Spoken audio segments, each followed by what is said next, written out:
안녕하세요. 금요사건 파일 디바제시카입니다. 하루가 멀다 하고 발생하는 숱한 살인사건. 그 중에서 형사님들이 가장 꺼려하는 사건이 뭔지 아시나요? 존속 살해 사건이라고 하는데요. 자식이 부모를 죽이는 폐륜범죄요. 오늘 소개할 사건은 평범했던 청년이 돈 앞에서 가족을 저버리고 완전히 몰락하는 과정을 담고 있습니다. 바로 시작해 보겠습니다. 2003년 6월 9일 밤 10시 부천시 원미구 원미동에 위치한 빌라촌에서 느닷없이 고성이 울려 퍼졌습니다. 어떻게 이럴 수가 있어? 신용불량자 되라는 거야. 당신네들만 중요하지. 나 같은 건 상관없냐고. 막. 이 빌라 전체에 목소리가 쩌렁쩌렁 울려 퍼졌어요.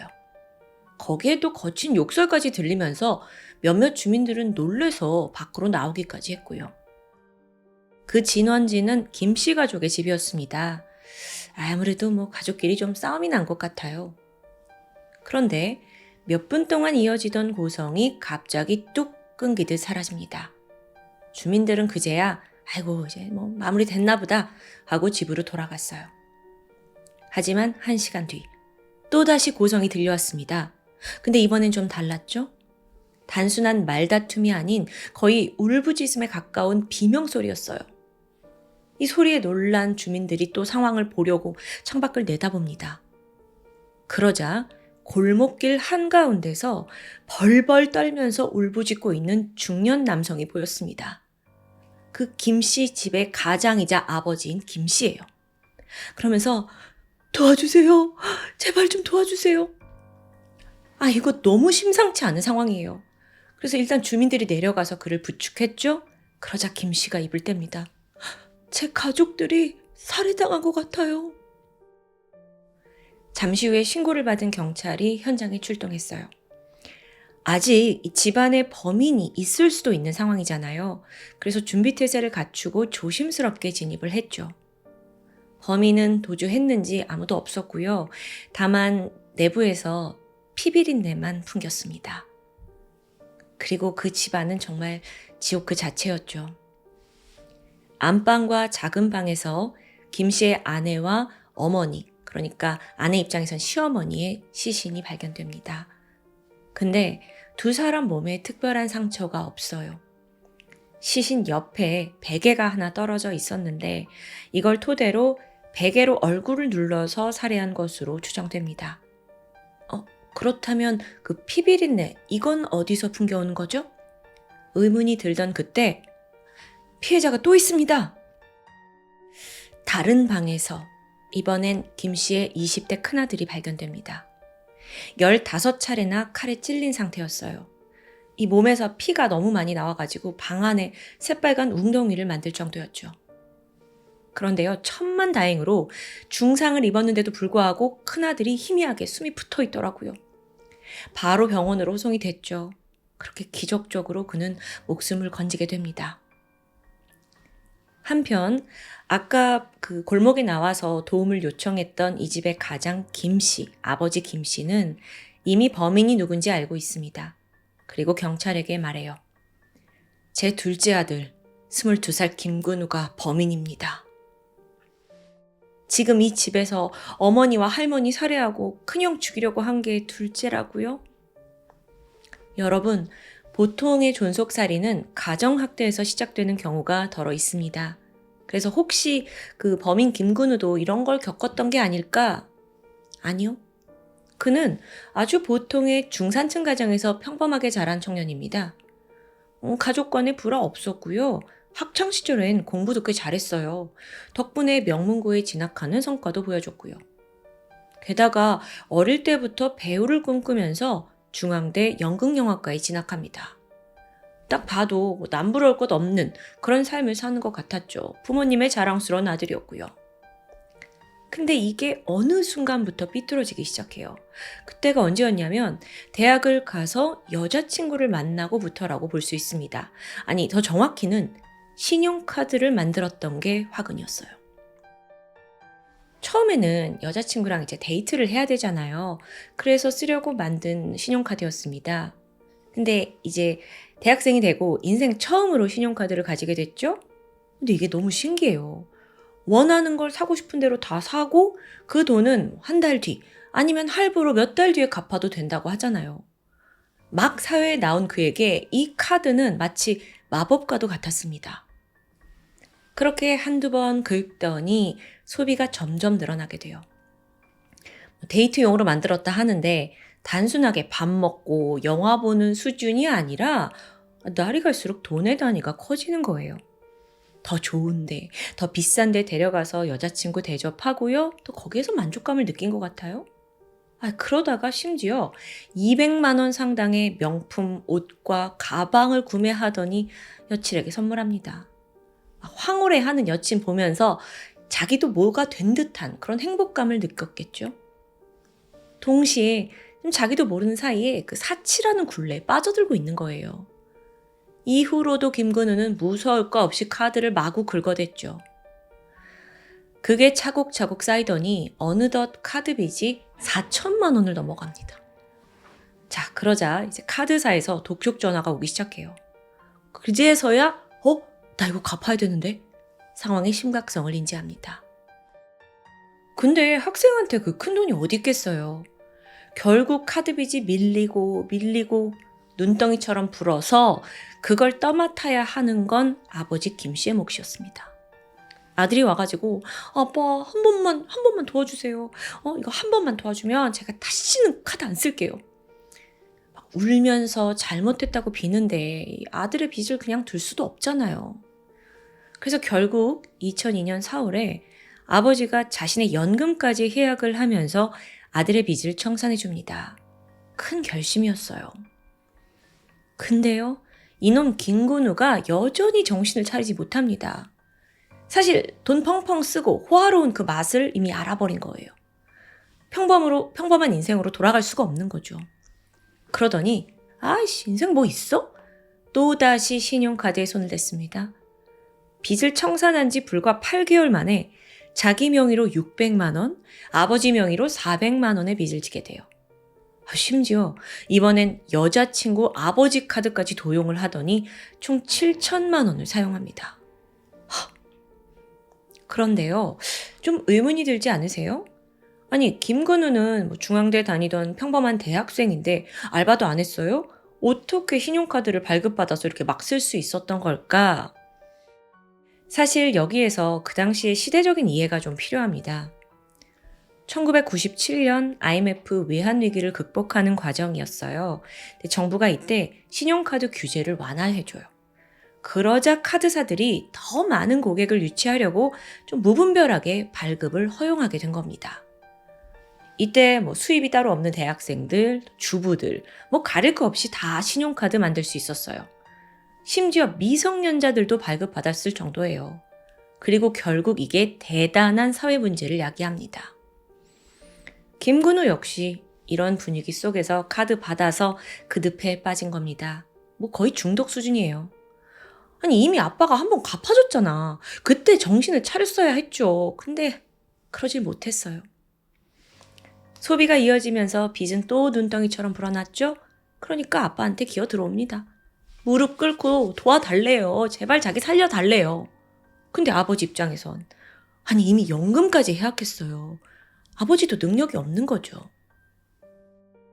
2002년 12월쯤 당시 김근우는 거의 가족들과 매일같이 언쟁을 벌였습니다.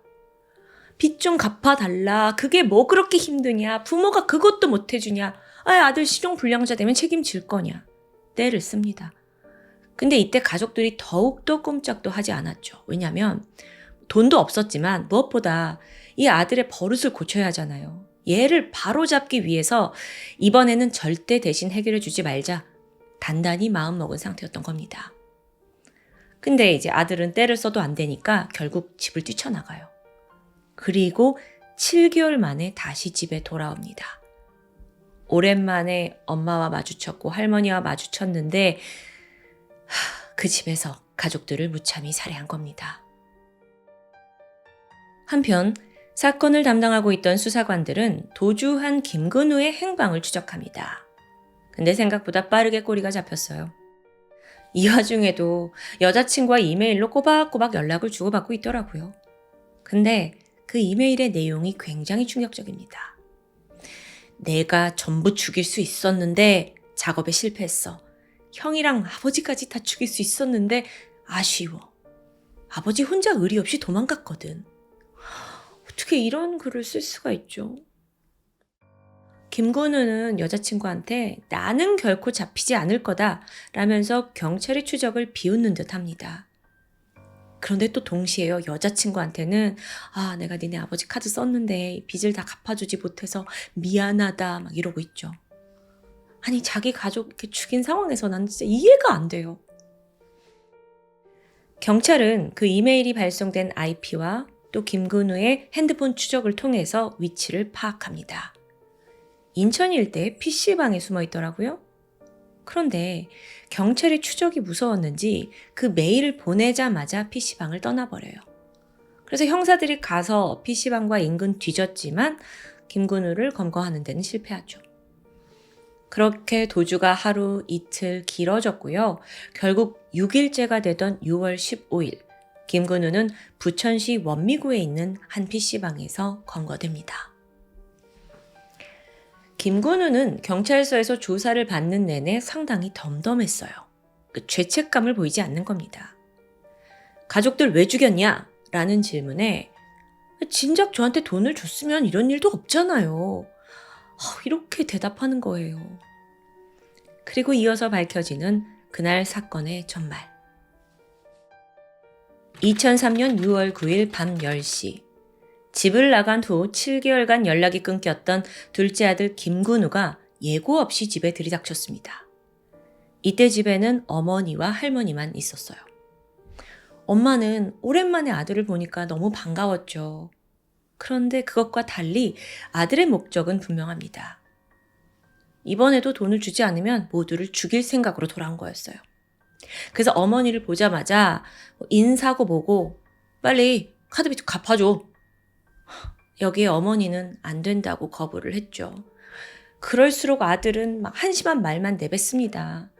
왜 부모라는 사람이 나를 이렇게 나몰라라 하냐는 거예요. 그러면서 내가 이렇게 된 건 다 부모 탓이다. 말이 안 되는 소리를 합니다. 그리고 어머니도 화가 나서 너 어떻게 말을 그렇게 할 수 있냐? 그런데 순간 김근우가 격분하더니 어머니의 목을 왼팔로 감쌉니다. 숨이 막히면서 엄마가 막 괴로워했고 발버둥 쳤어요. 하지만 아들이 지금 20대 건장한 청년이에요. 이 힘을 결코 이길 수 없었죠. 엄마가 의식을 잃고 쓰러지는데 김근우는 이때 베개를 가져와서 어머니의 얼굴을 눌러 살해합니다. 완전히 광기였어요. 그렇게 씩씩대더니 어머니가 숨이 끊어진 걸 확인했고 다시 그 베개를 들고 작은 방으로 향합니다. 거기엔 80이 넘은 할머니가 계셨죠. 김근우는 할머니의 얼굴도 베개로 눌러서 살해하고 맙니다. 순식간에 두 사람을 죽인 거예요. 집안은 고요해졌죠. 이후 그는 아직 귀가하지 않은 큰형과 아버지까지 죽일 생각이었습니다. 그리고 숨죽여 기다리는데 딱 얼마 후에 밖에서 계단을 올라오는 발소리가 들려요. 재빨리 부엌에 가더니 18cm짜리 식칼을 꺼내서 손에 꽉 쥡니다. 먼저 집 안으로 들어온 건 큰형이었어요. 큰형이 신발 벗고 자신의 방으로 딱 들어가더라고요. 그 뒤를 김근우가 쫓아갔죠. 그리고 형이 아예 반격할 틈을 주지 않기 위해 즉각 가슴과 어깨, 목 15번이나 무자비하게 꽂아 넣습니다. 동생한테 왜 이러냐? 라는 말도 하지 못한 채 형은 피를 쏟으며 쓰러졌고요. 이제 남은 건 아버지입니다. 김근우는 아버지가 돌아오기 전 집안의 불을 모두 꺼요. 그리고 시야를 차단했죠. 머지않아 발소리가 들렸습니다. 김근우는 식칼을 움켜쥔 채 공격할 태세를 취하고 있었습니다. 그런데요, 아버지가 현관문을 연 순간 어딘가 이상한 기운을 감지합니다. 왜 컴컴하지?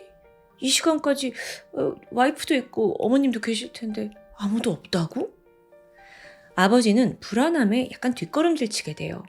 그리고 어쩔까 망설이던 그때 어둠 속에서 작은 아들의 목소리가 들렸습니다.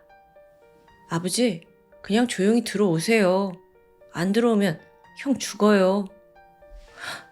이 소름 끼치는 아들의 말에 아버지는 순간 머리가 복잡해졌어요. 집에 들어가야 하나? 다른 가족들이 이미 어떻게 된 거 아니야? 내가 저 자식을 제압할 수 있을까? 그 짧은 사이에 진짜 수만 가지 생각이 스쳐갔죠. 그러다가 자신까지 아들에게 당하면 경찰에 신고할 사람이 없다라는 생각에 일단 계단으로 내려가서 건물 밖으로 나갔고 주민들한테 도움을 요청했던 겁니다. 아버지의 이 판단은 옳았죠. 집안에 들어가기보다는 도망쳐서 신고를 하게 됨으로써 큰아들의 목숨은 살릴 수 있었으니까요. 정말 이 범죄 스토리 설명하는 저도 너무 힘이 듭니다. 어쩜 이럴 수가 있을까요? 2004년 6월 재판이 열렸습니다. 존속 살인 및 살인 미수 혐의로 김근우에겐 사형이 선고돼요. 그는 현재 인천구치소에 수감되어 있고 30년째 사형수로 복역 중입니다.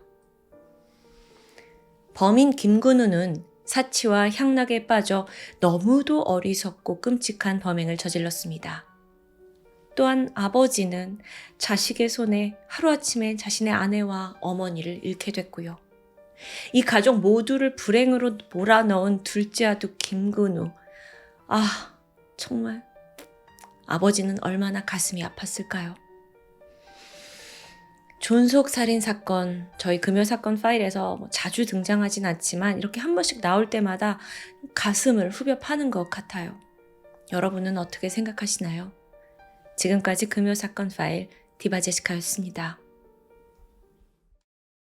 안녕하세요. 금요사건 파일 디바제시카입니다.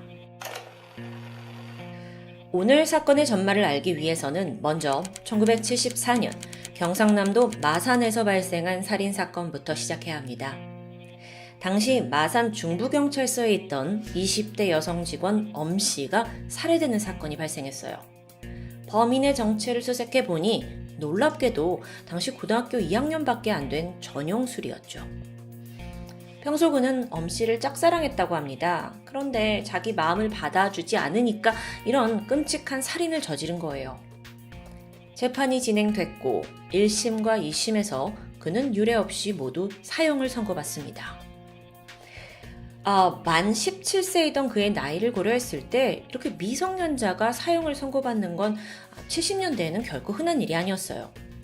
그런데도 당시 재판부는 살인 방식이 너무 잔인하고 또 도피를 하던 과정에서 강도와 인질극까지 벌였기 때문에 어쩔 수 없다라고 설명했었죠. 재판은 계속 진행이 되었고요. 결국 대법원에 가서는 형이 좀 줄어들면서 무기징역이 확정되는데요. 그렇게 전용술은 무기수가 되어서 남은 생을 교도소에서 살아가고 있었습니다. 그러던 어느 날 그의 삶에 구세주나 다름없는 한 사람이 나타나요. 바로 전용술의 초등학교 선배였는데요. 당시 동국대 경찰행정학과 이윤근 교수. 그는 자신의 고향 후배가 어린 나이에 무기징역을 받고 감옥살이를 하는 게 안타까웠던 건지 그는 자주 전용술에게 면회를 갔고요. 그를 또 살뜰하게 챙겼습니다. 또 전 씨의 가석방을 위해서 직접 법무부를 찾아가고 구명운동을 하는 등 갖은 노력을 펼쳤죠. 이런 노력 끝에 전용술은 마침내 감형을 받는 데 성공해요. 그렇게 그는 20년 만인 1993년 5월 27일 모범수로 석방되어 세상에 나오게 됩니다. 이 모든 걸 가능하게 해준 이윤근 교수는 그야말로 전용술에게 삶의 은인이었죠. 출소를 한 이후의 전 씨는 다행히 아버지가 남겨준 유산 3억 원이 있었습니다. 그래서 이걸로 새 출발을 하겠다고 다짐합니다. 근데 이게 녹록지 않았죠. 주식 투자니 사채업에 손을 댔다가 잇따라 실패했고요. 또 결혼마저 이혼으로 마무리되면서 재산을 전부 탕진합니다.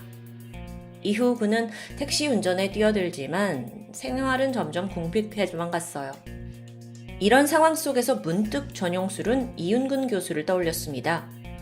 오랫동안 감옥에 있어가지고 사실 도와줄 사람이라곤 이 교수뿐이었는데 그는 이 교수를 찾아가서 생활이 너무 어렵다 이런 명목으로 여러 차례 돈을 빌리게 되죠. 그 금액이 200~300만 원 상당이었습니다. 당시가 2000년대 초반이었음을 감안하면 결코 작은 금액은 아니에요. 그런데 전용술이 점점 더 뻔뻔해지기 시작했죠. 어느 날 이 교수에게 찾아와서 자신의 사업 자금을 대달라고 당당히 요구합니다. 자, 이건 좀 선을 넘은 거잖아요. 사업 자금이라니요. 그래서 이 교수와 그의 아내는 단호히 이걸 거절하게 돼요. 자, 그러자 전용술은 여태까지 받았던 고마움은 사라지고 이 교수를 원망하기 시작했어요. 그리고 말도 점점 험하게 하더니 급기야 협박도 서슴지 않습니다. 근데 그 내용이 뭐냐면요. 돈을 안 좀 죽이겠다 이런 말뿐인 엄포가 아니었어요. 실제로 2003년 전용술은 이 교수의 아내가 운영하던 식당을 찾아갑니다. 그리고 그녀를 칼로 위협하는 이런 상황을 연출해요. 이 모든 게 그저 돈을 주지 않았다는 이유였어요. 이들이 자기를 구해준 은인이라는 건 이미 까맣게 잊은 지 오래고요. 때는 2004년 7월 26일. 이날 이 교수는 여름방학을 맞아서 동료 교수들과 마산 시내에 있는 한 술집에서 회식을 즐기고 있었습니다. 이후 2차로는 초등학교 동창들과 만나서 간단히 맥주를 즐겼고요. 밤 11시 30분쯤 합성동 호프집에 어느덧 이 교수와 동창 단 둘만이 남아서 담소를 나누고 있었는데 이때 마침 드르륵 호프집 문이 열리더니 낯익은 사람이 등장합니다. 전용술이었어요. 아니, 자네가 여기 웬일이야? 보니까 전 씨는 또 다른 친구와 함께 왔는데요. 손에는 종이로 된 쇼핑백을 들고 있었죠. 이 교수 입장에서는 최근 돈 문제로 좀 전 씨와 불편해진 상황이에요. 아내를 위협하기도 했고요. 그래도 예정이 있어서 반갑게 전 씨를 맞이합니다. 그러면서 자연스럽게 합석이 이뤄졌죠. 지금 이 테이블에는 이 교수와 이 교수 동창 그리고 전 씨와 전 씨의 친구 4명이 있습니다. 술을 주거니 받거니 기울이면서 내세 분위기가 전반적으로 화기애애했다고 해요. 그러다 시간이 어느덧 자정을 넘긴 새벽 2시. 이때 마침 이 교수 동창이 화장실에 좀 가야겠다며 자리에서 일어납니다. 그리고 전 씨 친구 또한 그럴 때 나도 가야겠다 라면서 함께 따라 나서는데요. 이젠 테이블에 이 교수와 전 씨만 남아있는 상황이죠. 그리고 바로 그 순간 끔찍한 상황이 펼쳐졌습니다. 전용술이 몸을 숙이더니 주섬주섬 아까 들고 온 쇼핑백에서 무언가를 꺼내요. 날카로운 회칼입니다. 이 교수가 지금 이게 무슨 상황이지? 이렇게 놀랄 새도 없이 전용술은 앞에 있던 이 교수를 무참히 공격했어요. 이건 정말 식당 한복판에서 벌어진 사건입니다. 그러니까 안에 있던 사람들이 다 난리가 났죠. 그리고 잠시 후에 화장실을 갔던 일행 2명이 돌아와 봤는데 이때 이 교수는 이미 칼로 옆구리를 찔리고 2번이나 찔리고 쓰러져 있었어요. 바닥에 쓰러져 있는 이 교수를 전용술은 그냥 두지 않았고 공격을 멈추지 않습니다. 그러면서 등 부위를 2차례 더 푹푹 찔렀고요. 보고 있던 일행도 경악했어요. 그리고 곧장 119와 경찰에 신고를 했지만 그 사이에 범인 전용술은 현장을 떠나 황급히 도주해버립니다. 경찰이 주변 다 봉쇄하고 그를 쫓았어요. 하지만 행적을 파악하는 건 결코 쉽지 않았죠. 결국 전용술은 현상금 500만 원의 전국에 공개 수배가 됩니다. 이 당시에 경찰은 그 사람 잡기 위해서 7,000명 대규모 인력을 동원했고요. 또 도내에 1,300여 곳에서 검문 검색, 또 10만 장이 넘는 전단지 배포했어요. 숫자만 들어도 대대적인 수색 작업이죠. 하지만 하루 이틀, 열흘이 흐를 때까지 전용술의 모습은 나오지 않았습니다. 이 교수는 그렇게 사망했고요. 그러던 8월 5일 오후 6시, 갑자기 창원에서 신고 전화가 걸려왔어요. 올림픽 공원 벤치에 전용술로 보이는 한 남자가 있다는 내용입니다. 즉각 경찰이 출동해서 보니까 그를 제압했고 현장에서 바로 검거돼요. 확인해보니 남성은 전용술이 맞는데요. 검거됐을 당시 그는 20cm짜리 칼 그리고 현금 29,000원을 가지고 있었습니다. 여기서 좀 궁금해지는 게 지난 열흘간 그는 어떻게 도주를 한 걸까? 보니까 사건 당일 호프집에서 빠져나온 그는 곧장 택시를 타고 약 25km 떨어진 함안 가야 사거리로 향했습니다. 이 과정에서 중간에 택시를 한번 갈아타는 치밀함도 보였죠.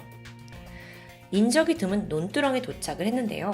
여기서 핸드폰 버리고, 왜냐하면 위치 추적 당할 수 있으니까. 그리고 피 묻은 옷도 다 씻어냅니다. 이후 또다시 한참을 걸어서 하만의 한 공원 벤치에 도착하더니 노숙을 해요. 그리고 다음 날인 7월 28일, 이번엔 기차를 타고 진주시로 도피했습니다. 거기 시장에 가서 새로 옷을 사서 갈아입고 인근을 배회하다가 또다시 노숙을 했고요. 여러분, 이렇게 전용술이 택시, 기차, 다양한 수단을 이용할 수 있었던 건 그나마 수중에 한 29만 원 정도 현금이 있었기 때문이라고 해요. 하지만 이 돈마저 떨어지게 되자 그는 물불을 가리지 않게 됩니다. 8월 1일, 택시를 타고 가던 중에 진주시 문산읍 사거리에서 당시 48살이던 택시기사 김씨를 칼로 찔렀습니다. 지금 도주 중에 범행을 또 한 거예요. 그래서 이 택시기사님이 중상을 입었지만 전용술은 그 택시와 또 거기 있던 현금 8만 원을 빼앗아서 빠르게 도주했죠. 그렇게 한참 달려가다가 택시는 사천읍에 버렸고요. 또 인근 야산에서 노숙을 합니다. 이틀 후인 8월 3일 저녁 6시 다시 시외버스를 타고 마산으로 돌아와서 노숙을 이어갔어요. 그렇게 사건 발생 열흘이 지난 8월 5일 그는 창원시에 거주하고 있던 선배를 찾아갔다고 해요. 그러면서 그에게 3만 원을 빌렸고 그 돈으로 배고픔을 달래려고 근처에서 빵과 우유를 먹던 중에 경찰에게 체포된 겁니다.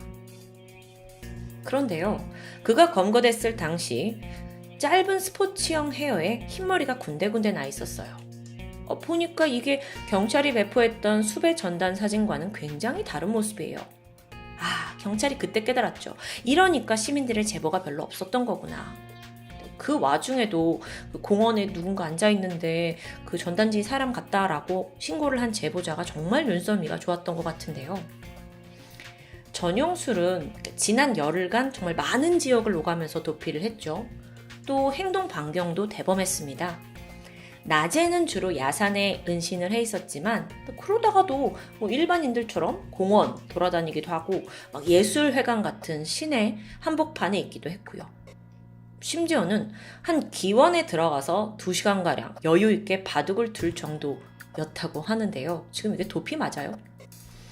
근데 그럼에도 불구하고 이 도주 과정에서 단 한 건의 검문도 받지 않았고요. 이게 상황이 이렇다 보니 이거 경찰의 수색이 너무 부실했던 거 아니냐라는 게 지적되기도 했습니다. 너무 쉽게 빠져나갔으니까요. 자, 이후 전용술과 함께 이뤄진 현장 검증. 그는 아주 태연하게 상황을 재현했습니다. 얼굴색 하나 변하지 않았고요. 이 교수를 향해서 흉기를 휘두르는 모습을 연출해냈죠. 그리고 이걸 보고 있던 이 교수의 유족들은 오열했습니다. 그러면서 너는 은혜를 원수로 갚냐? 라는 고성이 오갔습니다. 딱 그게 우리가 하고 싶은 말이죠. 그런데요, 여러분. 재판이 시작되면서 전 씨의 태도는 더 뻔뻔해집니다. 살인이 단순히 우발적인 범행이었다라고 주장하기 시작한 거예요. 아니, 생각해보세요. 이 교수가 있는 술집에 하필 나타났는데 또 회칼이 든 쇼핑백을 가지고 왔었잖아요. 이게 어떻게 계획살인이 아닌 거죠? 그러니까 말이 안 되는 주장이에요. 그러니까 범인들은요, 무조건 약간 형 줄이려고 우발이었다 이걸 너무 잘 써먹는 것 같아. 어쨌든 재판이 진행되었고 모범수로 가석방된 지 12년 만인 2005년 그에게는 또 한 번 사형이 선고됩니다. 일생에 사형 선고를 2번 받은 거죠. 사실 이 살인사건의 피해자가 한 명인 상황에서 사형까지 받을 확률은 좀 낮지만 이미 이전에 살인을 저지른 재범이다라는 점에서 더 이렇게 강력한 처벌이 내려진 것으로 보여요. 이번에는 절대 감형되지 말아야겠죠. 형은 그대로 확정되었습니다. 전용술, 그는 사형수로서 현재까지도 대한민국 감옥에 복역 중입니다. 선고를 받은 이후에 사람들의 기억에서도 어느 정도 잊혀져 갔겠죠. 그러다 지난 2013년 뜬금없는 일로 그의 이름이 또다시 수면에 떠올랐는데요. 그 내용을 좀 알아보니까 황당 그 자체예요. 자, 그때 당시 어느덧 50대 중반이 된 전용술이었습니다. 부산에 있는 어떤 구치소에서 수감 생활을 하고 있었는데 그러다가 A4 용지 220장 분량의 자전소설을 작성해내기 시작해요. 그 제목은 어느 사형수의 독백. 약간 이분 관용기가 있으신 것 같아요. 전용술은 이걸 정식으로 출판하겠다라는 의지를 보였습니다. 그러면서 2011년 9월 출판사에다가 원고를 보내려고 시도했죠. 그런데 이때 교도소 측은 안에 있는 내용을 문제 삼아서 발신을 거부합니다. 그리고 여기에 분노한 전용술은 그 처분을 취소해야 된다라면서 급기야 교도소를 상대로 소송을 제기했고요. 뭐가 그렇게 자랑스러워서 책까지 출판하고 싶었던 걸까요? 네? 지금 살인마잖아요. 그걸 가지고 유명해지려고? 의도가 어쨌든 간에 소송은 진행됩니다. 1심에서는 의외로 전용술이 승리했어요.